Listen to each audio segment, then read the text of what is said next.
Cinema প্রেমীরা কেমন আছেন? আশা করি ভালো আছেন। আমিও ভালো আছি। তো আমি এখন কথা বলবো একটা বিষয় নিয়ে, যে বিষয়টা হচ্ছে যে আমাদের যে ঢালিউড ইন্ডাস্ট্রি রয়েছে, ওকে, এই ঢালিউড ইন্ডাস্ট্রির যে মহা জ্ঞানী গুণী মহা আবার কি মানে ডিরেক্টর, মনে করেন যে আমাদের মনে করেন ইয়ার হলিউডে রয়েছে ক্রিস্টোফার নোলান, ওকে, এরপর আরও জেমস ক্যামেরন সহ আরও যেসব জ্ঞানীগুণী ইয়া রয়েছে, ডিরেক্টর রয়েছে, ওকে। তারপরে মনে করেন যে বলিউডে রয়েছে কারণ জোহর, তারপরে বর্তমানে সিদ্ধার্থ আনন্দ খুব ভালো কাজ করতেছে, ডিরেকশন দিতেছে। তারপরে রোহিত শেট্টি, আরও ওভারঅল অনেক ডিরেক্টর রয়েছে, সাউথের এস এস রাজামৌলি, তারপরে আপনার এস এস শঙ্কর, প্রশান্ত নীল, তারপর লোকেশ কানাগরাজ, এটলি, এগুলা তো মনে করেন যা রয়েছে। তো আমাদের যে ঢালিউড ইন্ডাস্ট্রি রয়েছে, এই ঢালিউড ইন্ডাস্ট্রির একটা জ্ঞানী গুণী একজন ডিরেক্টর রয়েছে, নামি দামি ডিরেক্টর, ওকে, যেগুলাকে নিয়ে আমরা গর্ব করি। ওনার নাম হচ্ছে এমডি ইকবাল স্যার। তো এই এমডি ইকবাল স্যারের অবশ্যই আমি কৃতজ্ঞতা জ্ঞাপন করব, কারণ উনি মনে করেন যে বেশ কিছু সময় আগে ওনার সিনেমা রিলিজ করা হয়েছিল। হ্যাঁ, তো ওই সিনেমাটা মনে করেন যে আমরা যারা রিভিউয়ার রয়েছে বা অন্যান্য ব্যক্তিগণ যারা সাধারণ দর্শক অডিয়েন্স ভক্তগণ সবাই মনে করেন যে সমালোচনা করেছে যে এটা মুভি ভালো হয়নি। তো উনি এই প্রেক্ষাপটে একটা কথা বলেছিলেন যে ঠিক আছে, আমি যতগুলো কলা কৌশলী লাগে, টেকনিক্যাল সাপোর্ট লাগে আমি দিব, তোমরা একটা মুভি বানাই দেখাও, আমি দেখি। হ্যাঁ, আমার মুভি ভালো হয় না, তোমরা বানাই দাও, যত সাপোর্ট লাগে, টেকনিক্যাল সাপোর্ট, যত মেকানিক ইয়া লাগে আর কি, যন্ত্রাংশ যা যাবতীয় লাগে আমি দিতেছি, তোমরা মুভি বানাই আমার দেখাও, দেখি তোমরা কি বানাও, ওকে। আমারটা যেহেতু ভালো হয় না, তো যার প্রেক্ষাপটে আমি আমার আর কি সিনেমা আর কি নির্মাণ করবো বলে আমি এই গল্প অনেকগুলো লিখেছি। একটা ফ্র্যাঞ্চাইজ রয়েছে, যে ফ্র্যাঞ্চাইজের 5টা গল্প, মনে করেন 5টা পার্ট আসবে, ওকে, একটা ফ্র্যাঞ্চাইজ মানে গল্প একটাই, বিভিন্ন শাখা প্রশাখা মিলিয়ে 5টা সিনেমা নির্মাণ হবে ওই একটা গল্পকে কেন্দ্র করে, ওকে। তো এটা একটা ফ্র্যাঞ্চাইজ, আর এক্সট্রা আরও 5টা এক্সট্রা মনে করেন যে শুরু হইব শেষ হয়ে যাইব, ওকে, এর কোনো পার্ট মার্ট নাই, একবারে মনে করেন ফার্স্ট পার্টে শেষ, এরকমভাবে 5টা গল্প লিখছি, ওকে। এদিকে 10টা 10টা গল্প আমি লিখছি। তো এগুলো আমি ভবিষ্যতে মনে করেন যে আজ না হোক কাল না হোক পরশু না হোক 10 15 20 30 40 50 বছর হলে পরেও হলেও সিনেমা নির্মাণ করব। তো এটা আমার আশা। আর ভাই, মানুষের স্বপ্ন তো থাকতেই পারে, এরকম আমারও স্বপ্ন, কেন আপনি করবেন কেন ভাই? আমি তো স্বপ্ন দেখতেই পারি না ভাই, আপনিও দেখতে পারেন যে আপনি একটা বাড়ি কিনবেন, আপনি একটা গাড়ি কিনবেন, একটা বড় লোক হবেন, কোটিপতি ধন সম্পদ অর্থ একদম ভাষায় দিবেন, এরকম আশা আকাঙ্ক্ষা থাকতে পারে না? এরকম আমার আশা আকাঙ্ক্ষা যে আমি নির্মাণ করবো মুভি, আর হচ্ছে গল্প আমার লেখা শেষ অলরেডি, বেশ কিছু ডায়লগ মাইলগ, কোন চরিত্রে কে অভিনয় করবে, এক্সট্রা যে বিষয়বস্তুগুলো রয়েছে এগুলো লিখতেছি।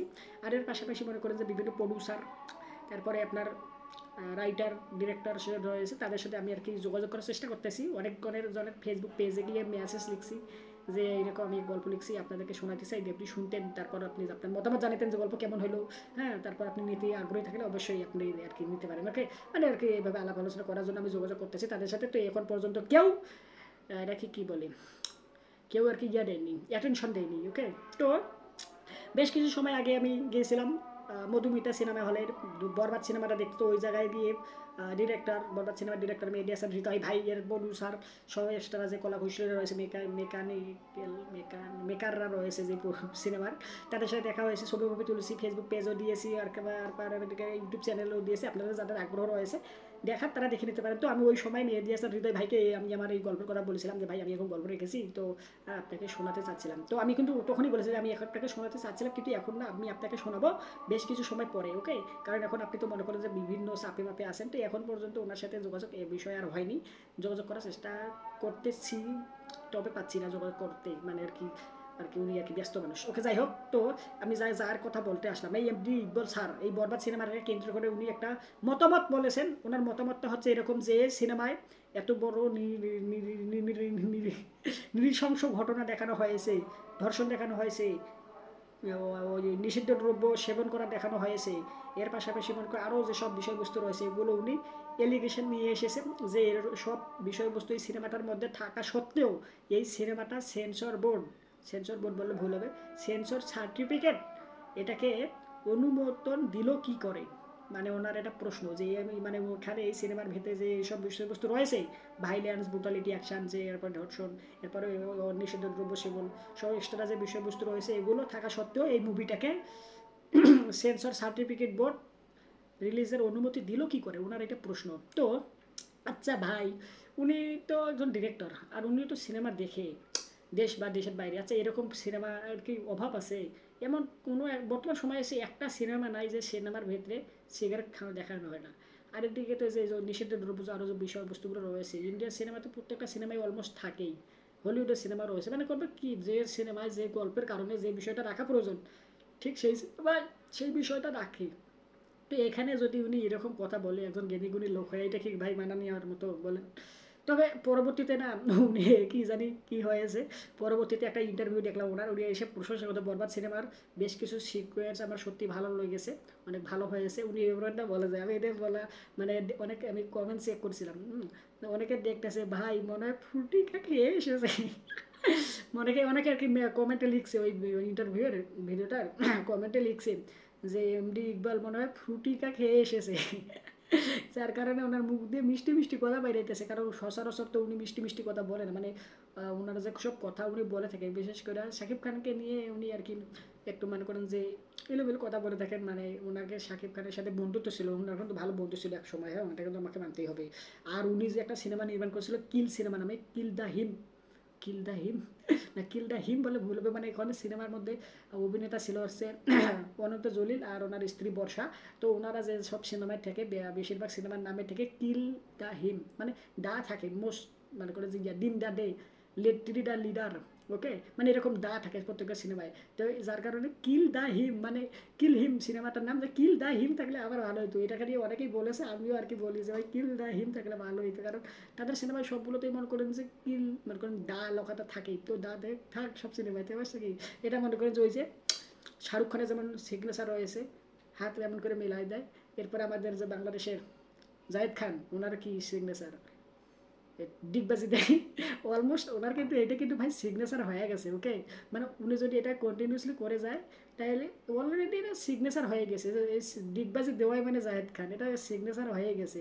কিন্তু এই বর্তমান সময়ে সে কেন জানি না বন্ধ করে দিয়েছে, এটা আমার আর কি মাথায় ঢোকে না, এটা চালায় যান ভাই, সমস্যা কি, ডিগবাজি মারতে থাকেন, এখনও তো আপনার বয়স বৃদ্ধ হয়ে গেছেন, যে বয়স হয়ে গেছে এখন ডিগবাজি মারতে পারতেছেন না তা তো না, আপনি তো মনে করেন যে ইয়াং এখনও রয়েছেন, তাহলে সমস্যা কি ডিগবাজি মারতে নিয়ে মারেন বেশি করে, আমরা দেখি মজাই লাগে সত্যি, মন থেকে বলতেছি। তো এই হচ্ছে আপনার সিগনেচার হয়ে গেছে দা এই লেখাটা অনন্ত জলিলের ক্ষেত্রে, যে ওনার সিনেমার নামের দা থাকবেই, ওকে। তো ওই সিনেমাটা সত্যিকার অর্থে আমি দেখেছি, সত্যিকার অর্থে ওই সিনেমাটা যে সব সিনেমা পাশাপাশি রিলিজ করা হয়েছিল, যেমন আমি প্রকাশ্যে বলবো শাকিব খানের সিনেমা রিলিজ করা হয়েছিল লিডার আমি বাংলাদেশ নামে, ভাই সিনেমাটা ঘাটিয়া লেভেলে হয়েছে, মানে এই সিনেমা দেখার পর আমি ভাবছিলাম যে ভাই কী কারণে এই সিনেমা দেখতে এলাম, কার সিনেমা আমি দেখলাম রে ভাই, তেরি গুল্লি মারি ভালোবাসার। তো এই হচ্ছে অবস্থা, মানে আমি কিন্তু শাকিব খানের ভক্ত, ওকে, ওই সিনেমাটা দেখার পরে আমি এতটা ডিসঅ্যাপয়েন্ট হয়েছি ওই সিনেমার যে ডিরেক্টর টপু খান, মানে এই ব্যক্তিকে আমার প্রচণ্ড লেভেলের ঘৃণা একটা তৈরি হয়েছে, মানে প্রচণ্ড পরিমাণে একটা একটা মনে করেন যে একটা অসন্তুষ্টজনক এই লোকটা মনে করেন যে কাজ সৃষ্টি হয়েছে ওখানে সিনেমা দেখার পরে, ওকে। হয় না মানুষের প্রতি একটা মানুষের রাগ একটা ক্ষোভ তৈরি হয়েছে এই সিনেমা দেখার পর, তপু খানের উপর আবার ঠিক এরকম একটা রাগ একটা ক্ষোভ একটা তৈরি হয়েছে, যেমনটা বর্তমান সময়ে ওনার মতো আর কি আরেকজন আমরা পেয়েছি অন্য দেশের মানুষ, যার নাম হচ্ছে অনন্য মামুন। আমি ওনাকে অন্য দেশের মানুষ বলি, কারণ উনি ওসব যেসব কর্মকাণ্ড মানে কথা বলে ওগুলোকে এই দেশের মানুষের আর কি কথা বলার ওইরকম ধরন না, ওরা অন্য দেশ থেকে, উনি অন্য দেশের মানুষ, অন্য দেশে যে দেশে থাকে সেই দেশের মানুষ জন্মে এরকম কথা বলে, ওকে, যার কারণে আমি অন্য দেশের মানুষ ওনাকে বলে থাকি।